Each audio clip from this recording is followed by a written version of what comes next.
and welcome. My name is Glynis E. Devine. I'm the Chief Juicer. I help people squeeze more juice out of life. And I'm here because I have the wonderful privilege of interviewing somebody very exciting today.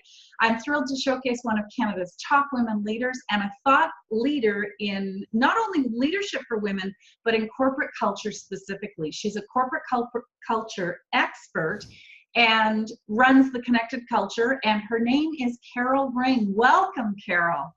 Thanks, Glynis. I'm really looking forward to our discussion today. I am as well. Thank you. For listeners who are joining us for the first time, She Suite is a new Canadian initiative that I founded and I lead, and it's dedicated to moving more women into more senior positions. I had the pleasure of chairing a meeting this time last year, and it was the Women's Leadership Forum in Toronto. And one of the speakers was from Catalyst. And as she stood up, my role as the chair was to tweet sound bites through the day. And Vandana shared that 5.6% of all of the C-suite roles, executive director roles, top leadership roles were held by women in Canada. And I thought, I must have that number wrong. I'll have to ask her when she sits down what the number is. And she said, no, that's the number. And I said, that's awful. And she said, yeah. And that was the dawn of She Suite. It is a movement that we have seen again and again and again, studies that back up that when we have more women in those senior leadership roles, we have increased performance, we have increased revenue, we hold on to our top talent far longer. So then why isn't that happening? And that's what we're here to talk about today, is what can we do? And so I'm interviewing 150 of the top women leaders in Canada. And the goal is three-part. The goal is to come up with some tips and tools and strategies that will address three primary areas. First of all, we want to arm high potentials for senior leadership positions with a healthy mindset. What do they need to do, think, and have in order to be ready for She Suite? Communication strategies, so that when we have difficult situations, we have some of the tools in our toolbox to have those conversations, and healthy habits that will help empower their ability to raise their confidence, raise their performance, raise their productivity, and be seen. The second area of She Suite is tips, tools, and strategies that will address the mandates that most senior leaders address, men and women alike. And that is increased performance, improved revenue, and increased retention. So holding on to our top talent. And the third piece of the pie that She Suite Telesummit hopes to address is how corporations and enterprises can build She Suite friendly cultures. That is healthy leaders, a sustainable development plan that works, and a place that attracts, keeps, and nurtures She Suite women to be able to thrive. And that's why I'm really excited about having Carol on this call, because that's her area of expertise. Not only was she a top leader in Canada in the corporate scene, she has since moved over into the entrepreneurial scene and now equips companies with those skills. So Carol, why don't we start with the first piece of the pie, that intrinsic piece. Would that be okay? Yep, you bet. Let's go. Awesome. Thank you. We have a lot of participants tuning into today's session that are looking to move into top leadership. They're either new or aspiring leaders. What do you have to say to a new, young, aspiring leader? What did you have to do to prepare specifically as a woman for this particular role? You know, I never really saw myself as a woman moving up into leadership, I have to say, as I was moving along. Although I was in the telecommunications industry, which was very male-dominated, certainly through my career, and is still today. And it's still. Absolutely. So definitely there were things I probably could have done better, but there were also things I learned that I'm happy to share. One was observing others, was watching how other leaders were working together. How could I join that circle and be able to work in a way that they were also comfortable in working with? I was also very, very good at my job. And I think that's an important piece of it. If you want to get respect at the higher levels in the company, you have to be very good at what you do, and you have to be able to contribute appropriately. It's not just that the loudest voice, constantly chiming in gets you any brownie points, but being selective and very appropriate when you're adding to the conversations that you're having at the higher leadership level. And the third thing I would say is to always be a continuous learner, because you want to be able to bring to the table and bring into the higher levels of leadership trends that are going on out there, connections with your network, the latest in what's going on in your industry or in leadership. And I think that can add a lot of value when you're trying to move up and become a respected member of a leadership team. Thank you, Carol. That's vital, right? It's not just having a voice in the conversation, but adding to that conversation, adding something new. Thank you for that. As an aspiring leader, as somebody who's building, moving up the ranks, we're always told it's a holistic picture, right? We're only as strong as the weakest part of our life. And Stephen Covey addresses this all the time, the whole idea of sharpening the saw, making sure that we're physically fit, that we're spiritually fit, that we're emotionally and socially fit, and that we're mentally fit. And it marries what the last point you said was that we constantly need to be feeding our mind. What healthy habits have you adopted, whether they be daily, weekly, yearly? What do you do on an ongoing basis that helps any one of those 4 areas that Covey addresses, or anything else in life, that helps you be your most fit as a senior woman leader? Great question. Great question. I have 2 tools that I use on a regular basis. So the first one I use quarterly. And what it is it's a list of 8 aspects of my life. So for example, career, health, family, recreation, financial. And I go through that and I rate myself 1 out of 10 how I'm doing in each of those 8 areas. Woo! It allows me to sort of step back and have a big perspective on what's going on in my life, right? Because we get so caught up in the day-to-day. We all have so much to do every day, and sometimes we just kind of lose perspective. And this tool helps me to just check back in with myself and say, am I where I want to be when I look across, as you said, holistically, across a spectrum in my life? And so I will do that once a quarter, and I'll go, you know what? My career is firing on a 10.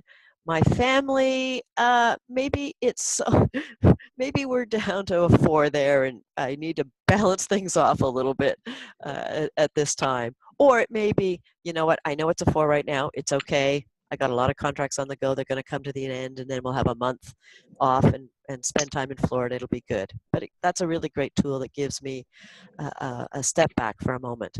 And did you design that tool, Carol? No, I think I actually got that from an executive coach somewhere along the way. Cool. So Yeah. It's got career, family, career, family, health, finances, recreation. I'm glad there's fun in there. Good. Yeah, that's a good one. You know what? But you know what? I can send it to you if you want, Awesome. and you can add a link. Thank you. I'd to be the happy end. for that. To the end, and I'm happy to share it with everybody else. Awesome. So why I know don't I? Covey takes the top 4 kind of as a quadrant, but I Right. like the idea of that because it sounds like it takes it a little bit deeper. Right. Which is And awesome. I think it breaks it into smaller chunks, which may make it a little easier to handle. I'm thrilled that you mentioned fun, and I know that you also have a passion piece in there because you and I have spoken about this. Most experts tell us that aligning ourselves with something that's bigger than us is pretty important in terms of being a high performer, that piece of giving back. And I know you do have something that's near and dear to your heart, corporately and outside corporate. Would you like to share a little bit of that piece with us? Sure. I mean, when I moved out of corporate Canada into my own job, that allowed me to express my passion and go into a business that I'm really passionate about. But outside of the work piece of it, I, like all of us, have parents. And so many of us are are struggling now with our aging parents. And I've had a lot of experience with that, unfortunately, over the last 5 or 6 years. And Mm. so I have become an ambassador for the Briere Continuing Healthcare Group here in Ottawa, who specialize in geriatric, in stroke rehabilitation, in they are actually a world leader in integrating healthcare services and with a real focus on the aged. And so I've stepped up to help them with their research, with their work that they are doing that can benefit all Canadians, in fact, not just here in the Ottawa area. Awesome. Beautiful initiative. And that's a reality, right? We're living far longer, and that has its challenges as well, doesn't it? That's right. And I think it comes out of one of my core values, which is family. And so we can all, I think that's how the passion You have connect. a big family too. Yeah, I do. Not me personally, folks. I only have 2 kids and 2 grandchildren right now, but I've married into a very, very large family. And so I think that's what's important when you're looking to give back and you're looking to grow out into that more philanthropic side of things and make a difference outside of your work, that you align it with something that you're passionate about, because that's the real magic. Well, and it also makes it far more authentic when we serve that role too. Carol and I both serve an association that we both belong to. So I know that you have more than a few hats, and I didn't realize that was a new one.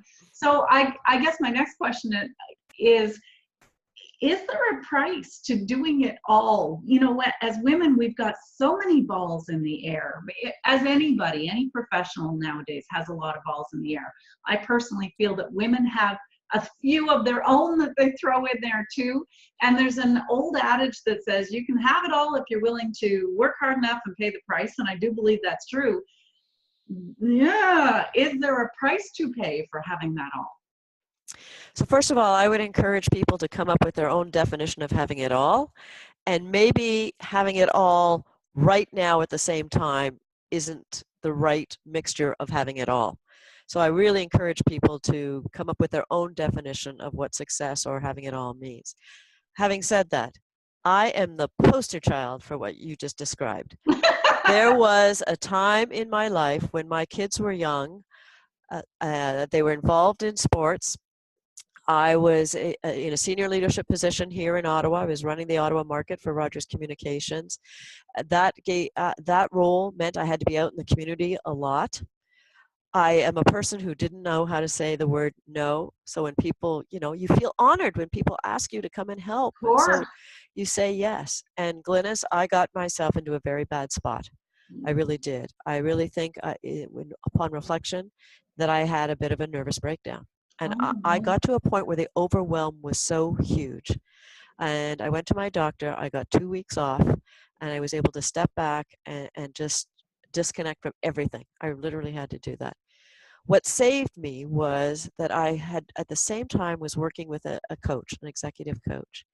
We went through an exercise to become clear on what my key personal values were. That was like an epiphany for me. Because when I learned what was most important to me, it put the goalposts around the things that I should say no to. Mm-hmm. And it then gives permission to say no, doesn't it? Well, I had to learn how to say no. Believe me, it was tough. It was tough for me. But you know what happened? Lightning did not strike. Friends were still friends with me. And what was most amazing to me was that, for example, I had been asked to do some work on a board. I said no because it really wasn't aligned with the things that are important to me. I think it was for a Humane Society or something like that. And upon deep reflection, not really something I was going to be passionate about. And I said no. And as soon as I said it, the woman who had asked me said, "Oh, no problem, Carol. I've got 3 other names on my list." I had sweated bullets for a week about saying no. Yeah. And so you really have to learn to say no. And I found by being clear about my personal values, that gave me the guideposts about where to focus my energy in, because that's where I will also be energized and very true, and not do it all. not and to redefine having it all into having it all where I most want to be. Yeah, very valid advice. And it's a little bit humbling when we realize the world doesn't fall apart with us when we step back from any of those things, right? Right. I think it feeds a woman's need to feel important and contribute. It takes us right back to our fundamental base level needs. But the challenge with that is we spread ourselves way too thin. And so I think your advice is very wise. Get clear on what all means, because not everything is a fit for what our why is, right? Right. Absolutely. Absolutely. All right, let's move into the second piece of the pie. And this is where I'm going to tap into your long tenure with Rogers and your experience there. All leaders, men and women alike, in very senior roles are held accountable for three universal mandates on the whole. One is, how do we improve overall revenue? Another is, how do we improve the retention? How do we keep our top talents so that we're not constantly investing in new people? And last, in a world where we're seeing a steady increase of silos and job sharing and remote workers and global expansion and a different model of business, how do we improve overall performance? So with those three mandates in mind, my question is specifically, how do women do it differently? Do they do it differently than their male colleagues? And if so, how? I believe that by nature, most women are more collaborative than men. Not right or wrong, just a slightly different type of style. I often use the analogy of a basketball game. Okay. When you have a bunch of guys out playing basketball and they're running up the court and they're passing and they're joking around and somebody shoots a basket and pops it in, the guy will turn around and go, "Oh man, wasn't that amazing? What a great shot." Yeah, that's so not a woman thing. Right? And if you looked at a group of women doing exactly the same thing, yeah, likely after the shot goes in, that woman turns around and she goes, "That was a great pass." Yeah, Right? true, very true. Yay, team. It just seems, and I mean, we're stereotyping a little bit here. Yeah, broad brush. Obviously, okay. but I think women just bring a slightly different style. I also think they bring a different perspective. They've had different experiences, and so whether you talk about diversity as from a gender perspective or an age perspective, diversity brings different style and brings different tools to a team environment and to a leadership environment in general. So you brought up one specific thing, and that was collaboration. Leadership styles for women have morphed a lot, right?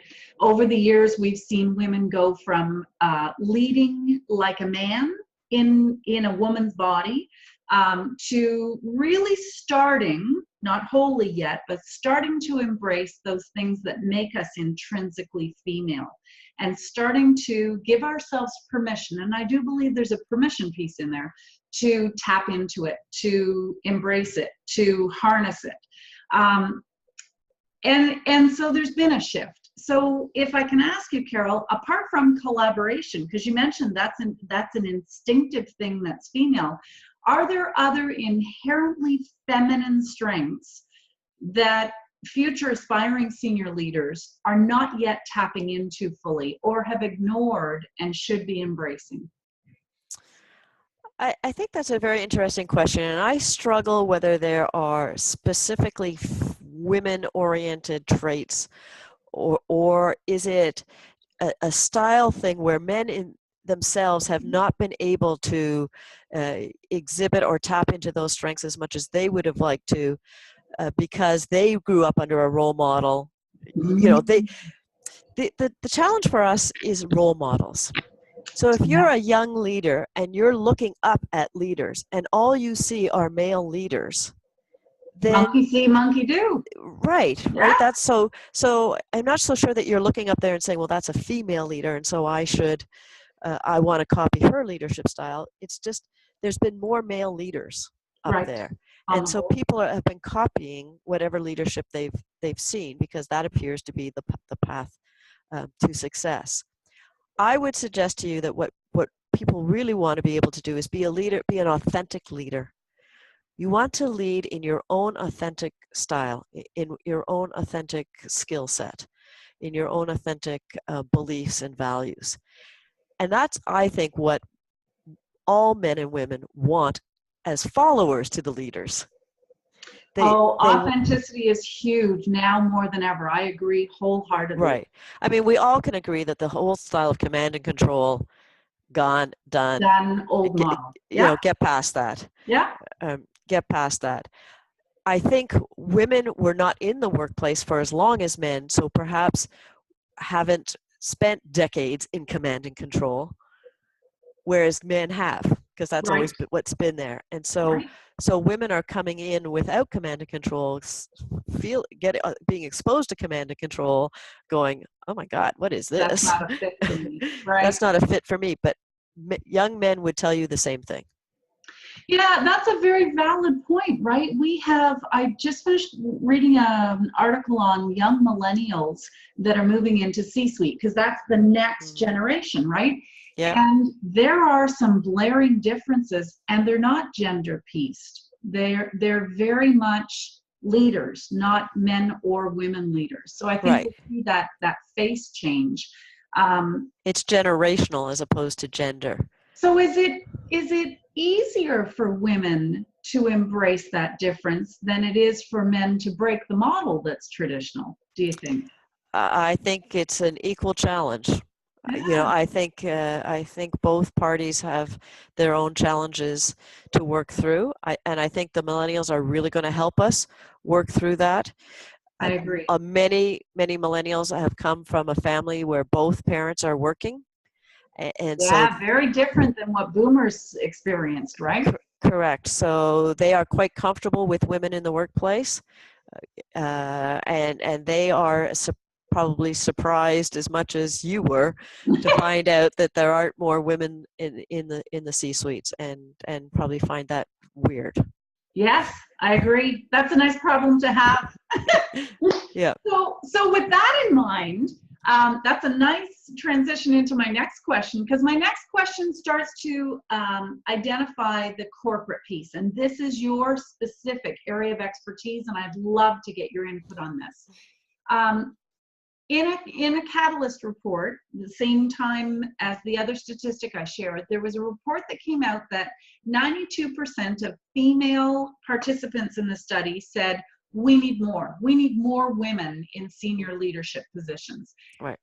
Only 28% of the males that participated in the study said that there were plenty of women and that there wasn't a need for more. So 28% said that we didn't need more, there was just enough. So I guess the question I have is, why would more men not want more women in C-suite?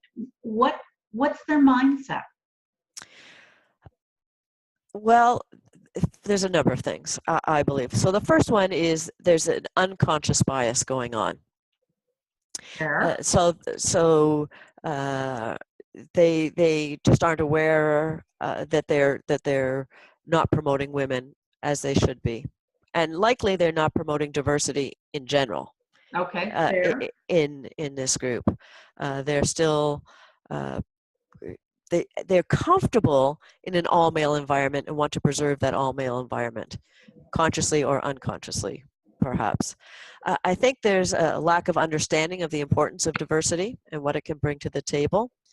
And thirdly, there's also a fear that, or it's probably not a fear, it's probably not the right word, but there's an assumption that there aren't enough qualified women. Yes. This is a big assumption on board levels, and this is an area where shareholders, and trust me, there are lots of us women who are shareholders, could do a better job of standing up as shareholders and demanding that the board and the C-suite of the companies that we invest in do a better job of bringing women into the environment, either at the board level or at the C-suite level. The idea that there are not enough qualified women is an old fallback position to be on these days. In fact, recruitment firms have taken on the job of board and C-suite recruitment specifically, and they've got all kinds of rosters of qualified women. If a board or a C-suite executive is actually willing to take on the challenge. Into it, right? That's right. So that's an interesting, very interesting perspective, because I was traveling beginning of last week with a woman who was sitting beside me. She sits on the Canadian Medical Association, and that was exactly her point. And she's a millennial, and her point was, when they looked at the diversity in general, not just gender, diversity on the board, it was white males of a certain generation, and that was it. And she said, you know, the answer I got back, she said, I didn't want to push that too much, but she said, because I was fairly new, and she said, maybe it's just me that feels that way, but she said, shouldn't we have a little bit more texture to our board? And the answer was, there's just not enough women that are qualified. And she said, what really upset me is that answer was given from a woman. So I think you're absolutely right, Carol. We're misinformed. We're our own worst enemies, because we're not demanding that the landscape reflects accurately what's out there. And I would really challenge women at all levels in their organizations to take a close look at how they're filling the positions that report to them.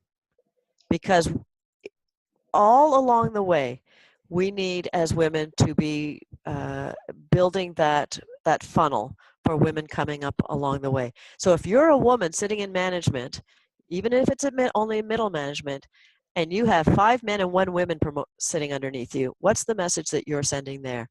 I also believe that as women, we don't do a good enough job as women in senior leadership in promoting each other. I agree. So we need to not be fearful about saying, you know what, I think Susanna would be an excellent candidate for that job, and stepping up and being ambassadors of our own self and our own community. Well, and you bring up a good piece, Carol. Something that women are intrinsically good at is selling up somebody else. In fact, we tend to be better at it than selling up ourselves. So that should come fairly natural to us to encourage and advocate for other women, because we typically do it naturally very well. It's selling our own self that we have a little bit more challenge than men, right? There's a study that says that if men are vying for, if a new job comes up and men look at the criteria, if they have 4 out of 10 of the qualities or qualifications, they throw their hat in the ring. A woman has 9 out of 10 and doesn't throw her hat in the ring because she's not what they're looking for. She's missing something. So it's interesting. We sell ourselves short. We may be able to tap better into selling up our colleagues a little bit better. And maybe that'll shine some light on selling us on our own strengths as well, right? Right. And especially where women are being successful, because that just continues to express to other people in the organization that, you know, women can do it. Yeah. You know, yeah, it's not a gender, leadership isn't a gender issue. No. As you say, I love what you coined. It's a style. It's not about a gender or a generation or anything else. It's a style, and that's strategic. It's chosen, right? Yeah. So I have a question in terms of corporations. When we are trying to fill more of those positions with women, everybody in general, man or woman, generations apart, whatever the case may be, everybody's looking for respect, a respectful environment to be able to work in. They're looking to be fairly compensated. Are there additional elements that appeal more to a woman in particular that corporate cultures maybe need to build into their corporation a little bit more to be a place where women senior leaders will thrive, or at least to attract, keep, and grow them? That's a great question. And I was reading some research just recently done by Dr. Andrea Simon, who did a lot of work in the area of trying to understand the type of culture that women are looking for. In fact, Okay. I wrote in a recent blog about it as well. Awesome. And what she found out is that what men and women want, they both want the same thing. They both want, as you talked, respect. They both want a collaborative environment. They both want transparency in the operations. And actually, it was further substantiated for me by a recent conversation I had with David Caputo. He's at Sandvine out of the Kitchener-Waterloo area. Okay. His company has been awarded Great Place to Work for 5 or 6 years. So he has a very sustainable top culture there. Right. And he has, and he was also recently recognized for being a great place to work for women. Ah, interesting. So okay. I was asking him about that. I said, so what do you think it is about your culture that made you a great place to work for women? Yeah. He said, I believe in fostering a great culture, period. It just so happens that when Great Place to Work came in and they did the survey and they spoke to our women to ask about whether this was a great place to work for women, and they ticked off yes, yes, yes, and the reasons they said why, collaboration and great employee recognition. And he said, if you take care of your culture, just take care of your culture, you will take care of looking after women, men, young, old. It's a great culture serves everybody, he said, and as a result we have very low turnover. If people leave the company and they want to come back, they're welcome. They feel welcome. We welcome them back. Just a really wonderful example of how just a great workplace serves everybody.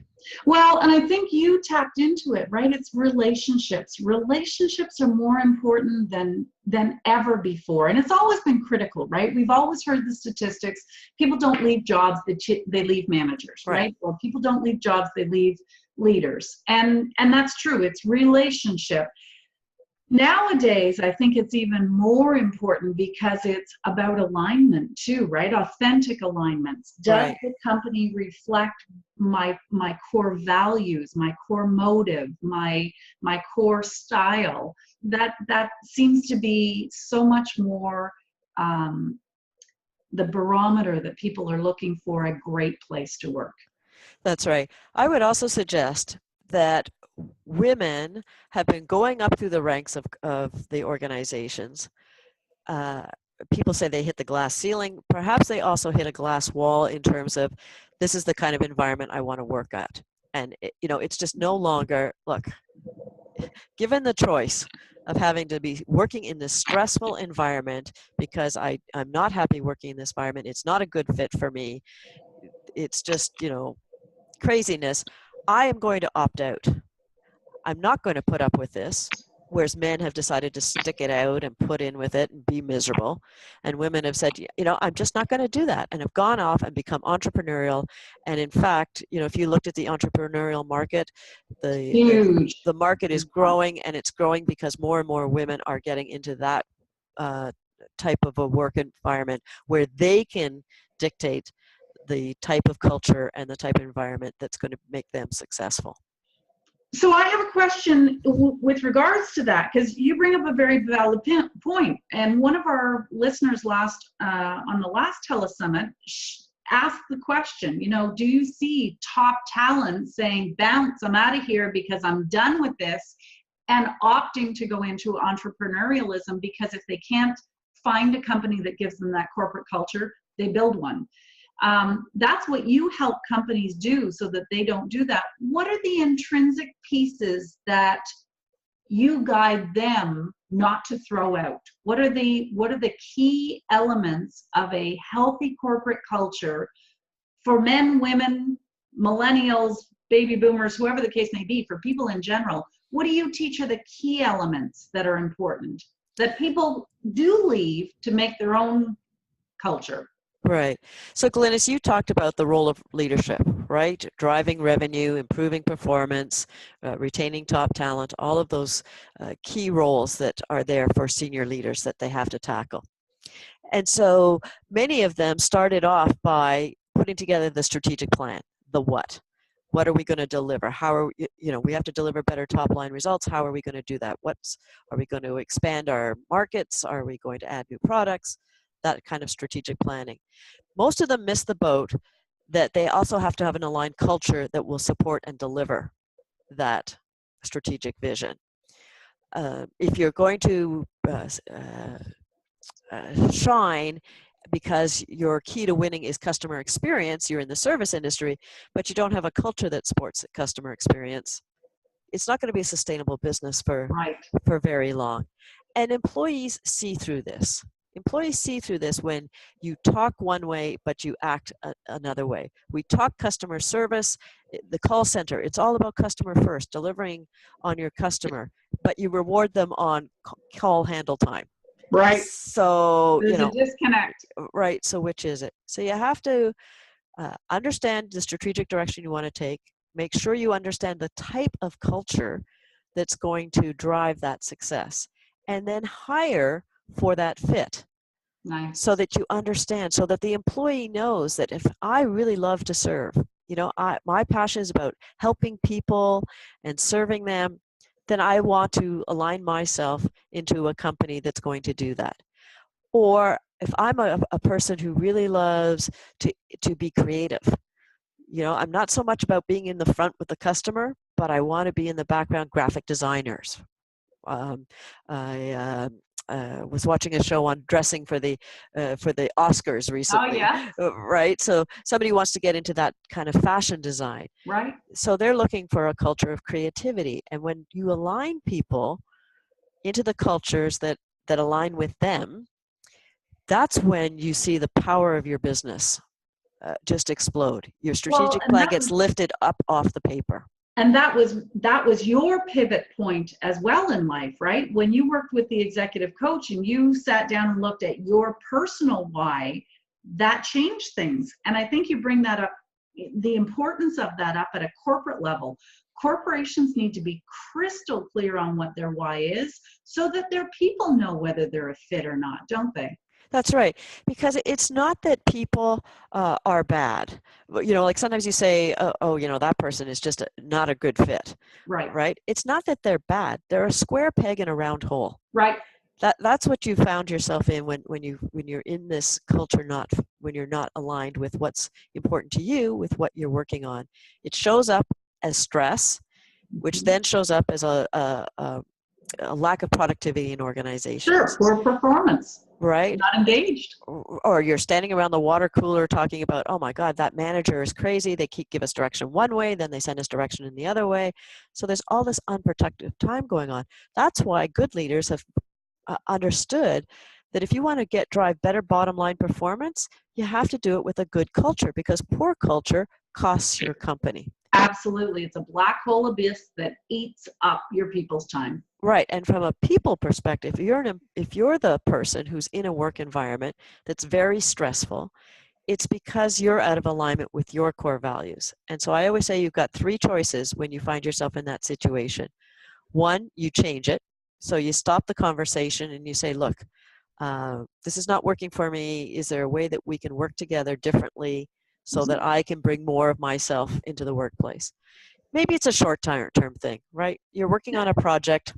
You have to collaborate with a couple of people you normally don't work with, and it's just not working for you. But it's only another 3 weeks, and this will be, it'll be over.